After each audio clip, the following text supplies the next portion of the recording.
शुक्रकवचम्।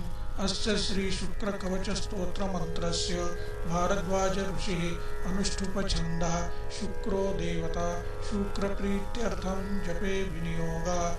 मृणालकुन्दे ऋषयोज सुप्रभं पीताम्बरं प्रसुतमक्षमालीनं समस्तशास्त्रार्थनिधि महान्तं ध्यायेत् कविं वाञ्छितमर्थं सिद्धये। ॐ शिरो मे भार्गवः पातु बालं पातु ग्रहाधिपः।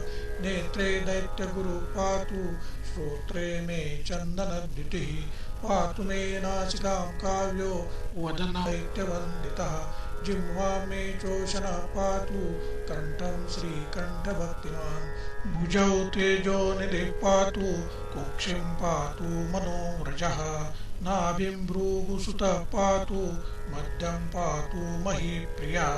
कटिं मे पातु विश्वात्मा गुरुमे शूरपूजितः। जानुजाड्यहरः पातु जङ्गे ज्ञानवताङ्वरः।